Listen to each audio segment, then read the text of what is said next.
and welcome back to my booktube channel. Today we are going to be doing the Ship of the Dead book review. So let's just get right into it. Okay, so I really love this book. I think it might be one of my favorite books.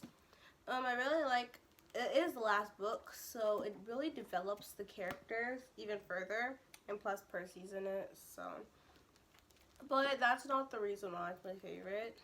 Maybe, I'm not sure. Yeah, it's really hard to beat, but I really like all the books, but it might be my favorite. And so this book, it goes back to In the Sword of Summer when they said that Ran can't, Ran is the one who cursed them, kind of, and said they can never sail like the seas again or they'll be like cursed. And so, and they're all like making fun of the ship because it's really yellow and they nicknamed it the Big Banana. And so his wife, no, her wife, Rand's wife, what?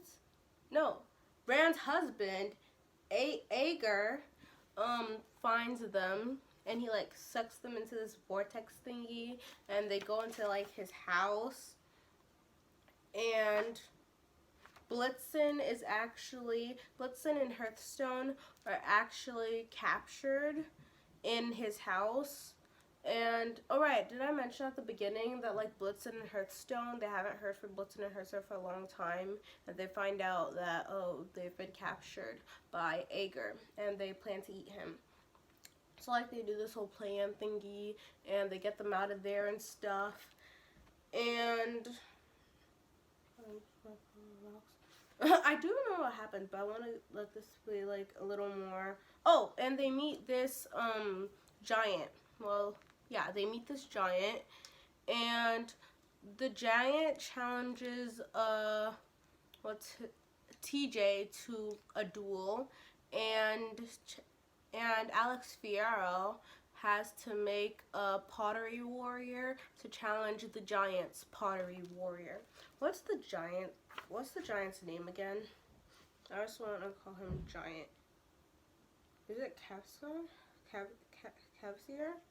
No, that's not him. I think that's his giant. What? What? Sorry, just heard something weird. Oh, and the way they get out too, I forgot to talk about that. Rewind to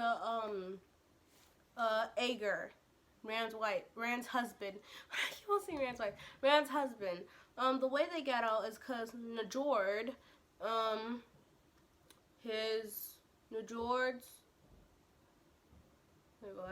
Njord is his grandfather. He's Frey's dad. Njord helps them get out, and he like owes him a favor, kind of in a way. And yeah, something about that. But again, in the beginning, this is not like, you know, sequenced at all. But go back to the beginning. Percy like kind of trains Magnus and he helps him and stuff like that. And Annabeth tells him to go to his grandfather's house, and him and Alex go to his grandfather's house and they find a journal there that has weird stuff like Cassiar and stuff like that. So yeah, say that because it's going to be important later in the books, because Cassiar's mead is going to be the way they, you know, defeat Loki. He shrinks him into a walnut. And, okay, back to the giant. Okay, so then, like, him and Alex have, like, a little bonding moment and stuff, and they challenge to a duel, and TJ's, like, tells him about how he feels closer to his dad when he accepts like a challenging duel, and he has like no choice. He has to accept the duel because of something.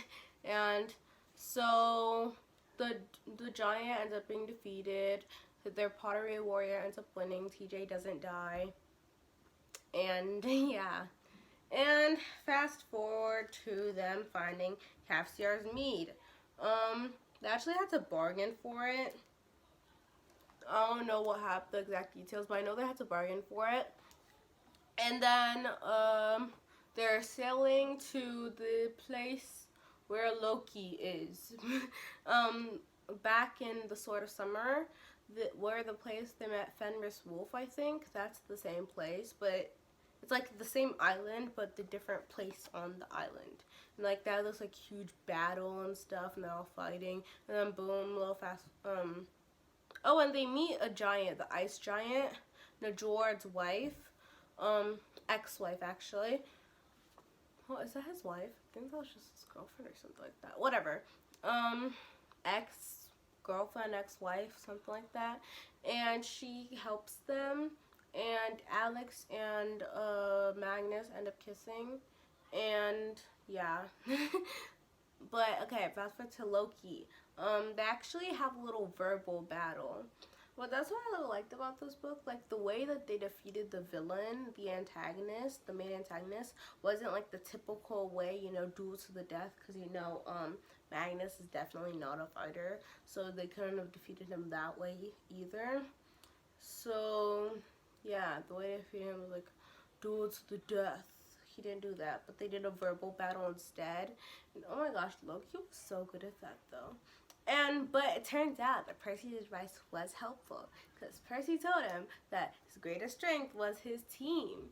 So Percy's advice ended up helping him, and that's what helped him to win the verbal battle. Okay, that's just what I wanted to put that out there. Okay, and then yes, woohoo, Loki ends up shrinking into a walnut. Annabeth and Annabeth and Magnus end up talking again. A little Trials of Apollo, hint, hint. You know, I haven't read the Trials of Apollo yet, but I have read some comments on one YouTube video, and one comment had a spoiler. So now I know what happens, and now I know why they were sad and what they mean by the bad news they got on the way. So thanks, that person who wrote the comments. And it did not say spoilers, so it was not my fault. Okay, but